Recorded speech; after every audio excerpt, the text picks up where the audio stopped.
Contoh rumah subsidi terbaru dipertunjukkan di sebuah pusat perbelanjaan di Jakarta. Rumah seperti ini menurut rencana dibanderol sekitar 100 juta rupiah dengan 600 ribu rupiah per bulan. Rumah subsidi dengan luas bangunan 14 meter ini lebih kecil dari ukuran rumah subsidi sebelumnya, yaitu 60 meter untuk luas tanah dan 36 meter persegi untuk luas bangunan. Menteri Perumahan Rakyat dan Kawasan Permukiman Marwarar Sirait menyebut, harga tanah di daerah dekat perkotaan semakin mahal. Karena itu, ukuran rumah subsidi diperkecil jadi 14 dan 23 meter persegi agar tetap terjangkau. Menurut Menteri Marwarar, rumah berukuran kecil tetap layak, asalkan tidak kumuh. Kenapa tanahnya mahal?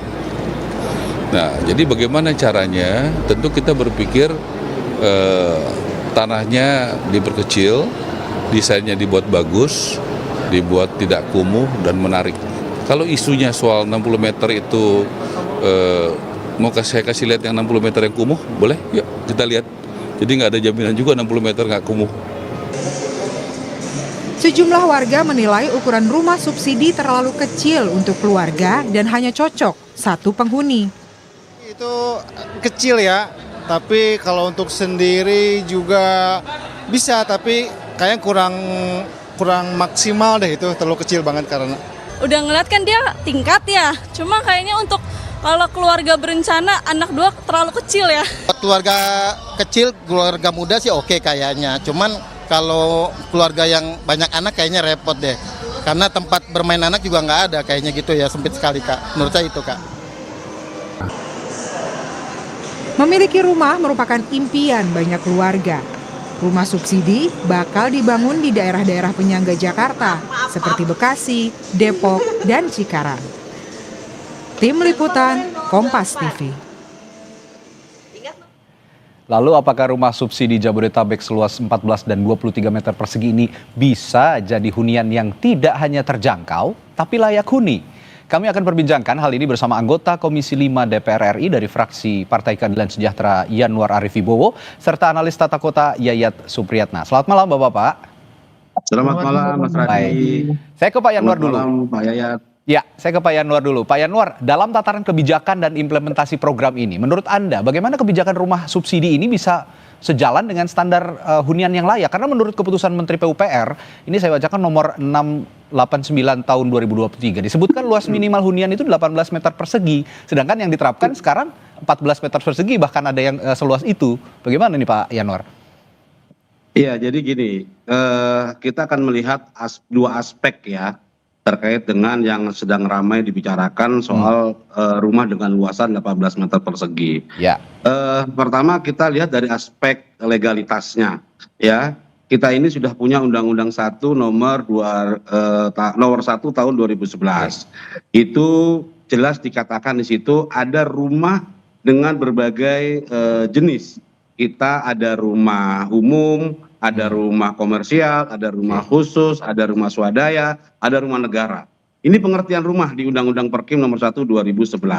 Nah, yang sedang ramai kita bicarakan ini adalah rumah umum. Di mana ketentuan rumah umum inilah yang mendapat fasilitas diperuntukkan untuk MBR, masyarakat berpenghasilan rendah. Ini perlu dipahami dulu satu. Yang kedua, kita punya PP nomor 12 tahun 2021. Ini yang mengatur tentang minimum luas lahan untuk masyarakat berpenghasilan rendah. Itu diatur di pasal 14 dan juga penjelasannya. Luas lahan itu minimum 60 meter, maksimum 200 meter, dengan luas tampak depannya itu 5 meter. Nah, ini ketentuan regulasi yang ada terkait dengan perumahan bersubsidi.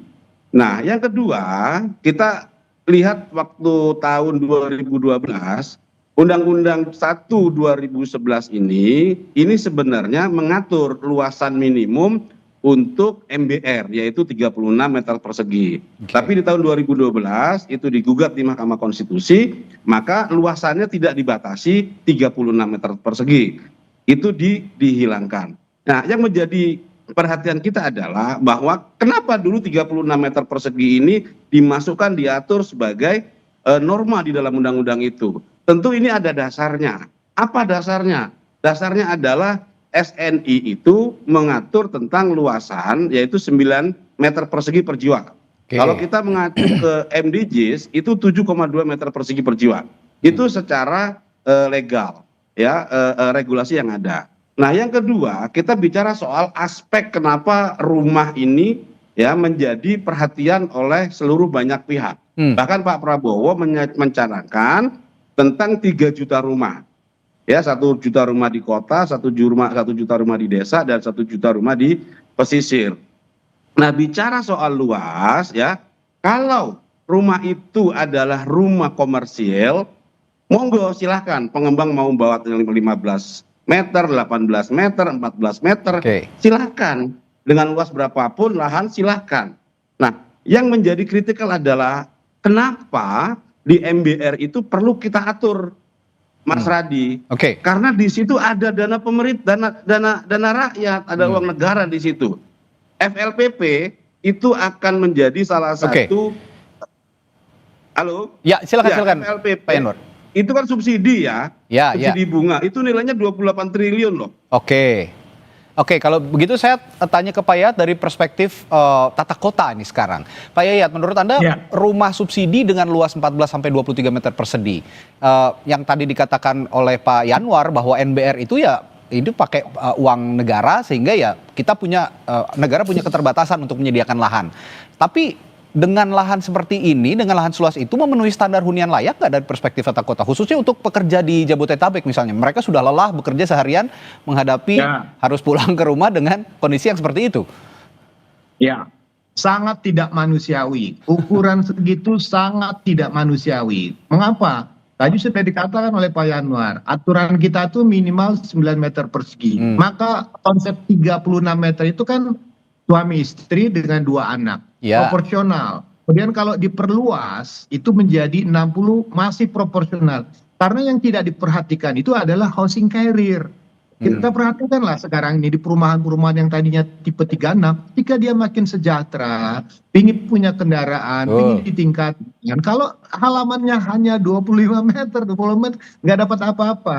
Saya mempraktekkan itu karena saya punya binaan dalam arti bagaimana ukuran 24. Sorry nggak manusiawi. Karena bukan apa-apa. Kita kebijakan mengecilkan rumah tanpa ada kebijakan secara demografi. Mohon maaf ya, kalau di Cina itu satu keluarga, satu anak bisa didesain karena aturan negara mengunci. Tapi kan kita tidak ada aturan yang mengunci berapa jumlah anggota keluarganya. Sementara di negara lain seperti Jepang, orang mengatakan rumah makin mahal, saya tidak mau punya anak. Nah, kultur itu tidak ada di kita. Nah, di perkotaan saran saya yang terbaik memang mengapa tidak mendorong rumah susun sewa atau rumah susun yang terjangkau. Sekali lagi saya mengatakan yang terbaik untuk merubah struktur dengan membangun kultur baru adalah membangun rumah susun yang lebih dekat dengan tempat bekerja. Ya, ini kalau rumah susun, ya kenapa? Ya, ini kan yang saya potong sebentar, maaf Pak Yayat.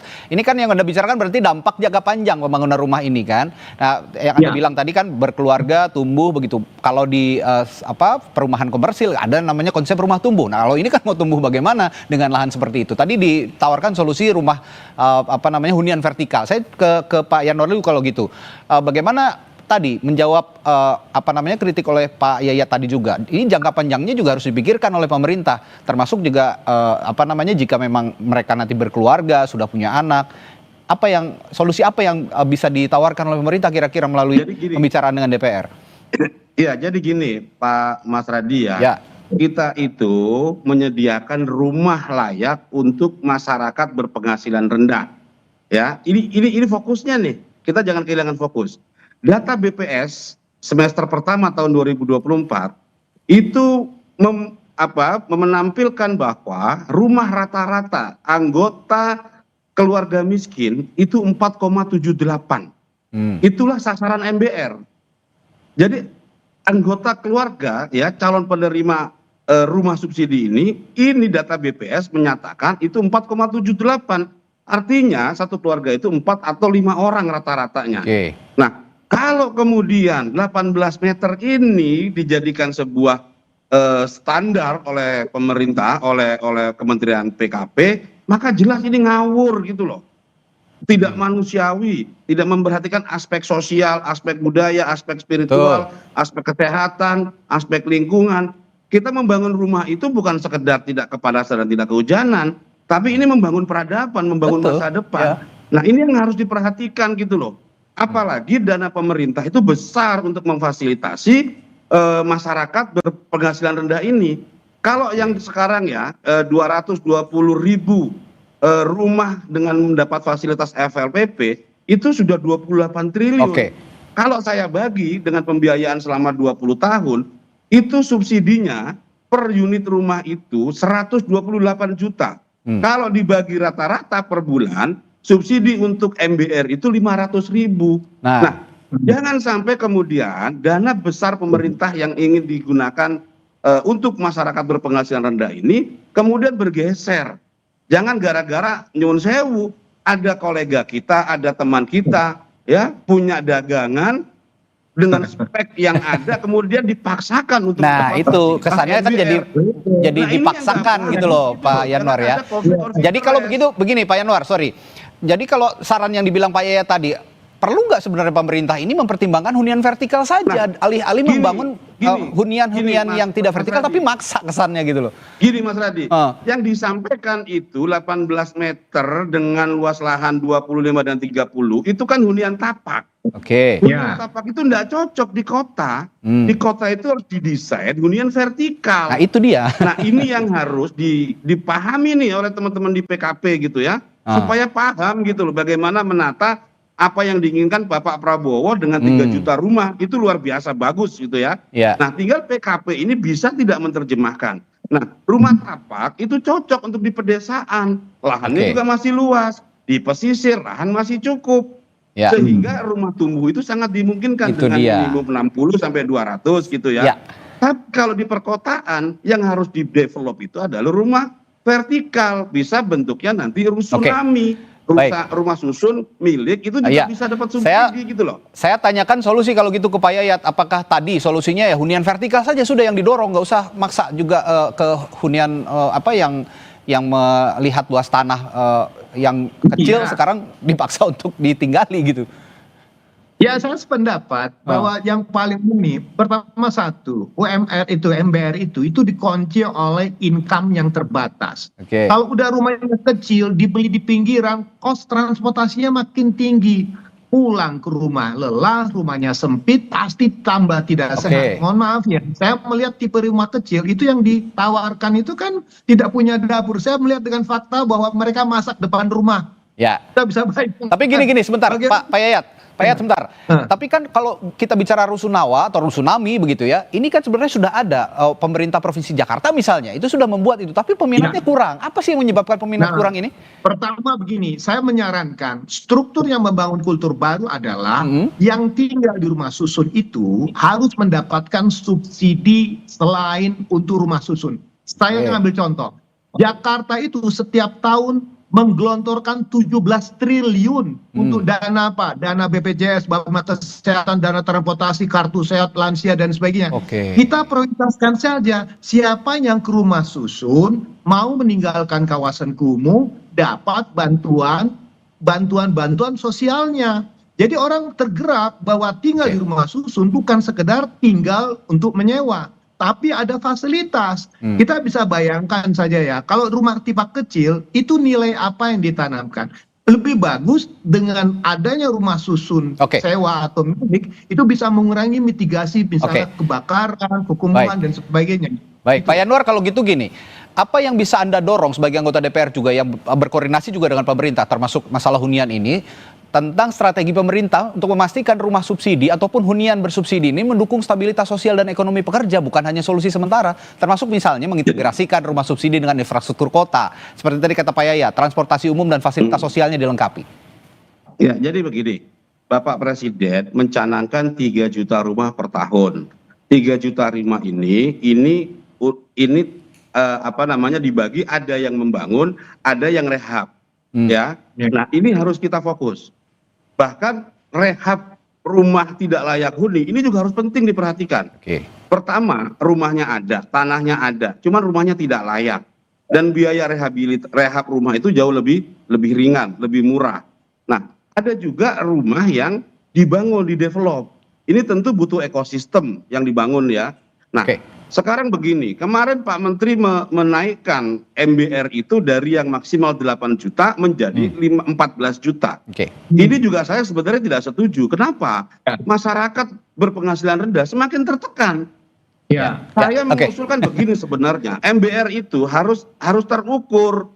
Di tempat saya di Banyumas, UMR-nya 2,2 juta. Bagaimana mungkin dia bersaing dengan yang berpendapatan 10 juta, 14 juta. Semakin tertekan ini orang miskin berpendapatan rendah untuk mendapatkan akses rumah. Nah, ini yang perlu diperhatikan. Ini skemanya yang harus ditata ulang. Orang miskin ini diberi akses gitu. Ya, skemanya yang harus ditata ulang, dan semoga pembicaraan kita malam hari ini dengar juga oleh Menteri Perumahan Rakyat ya Bung Marwarar Sirait, karena ya itu aspek-aspek sosiologis yang harus banyak dipertimbangkan untuk bisa supaya rumah-rumah bersubsidi ini bisa kompak dengan masyarakat di berbagai lapisan sosial. Terima kasih Pak Yanwar, Pak Yayat sudah berbagi pandangannya di Sapa Indonesia malam hari ini. Sampai jumpa lagi, selamat malam. Terima kasih. Terima kasih.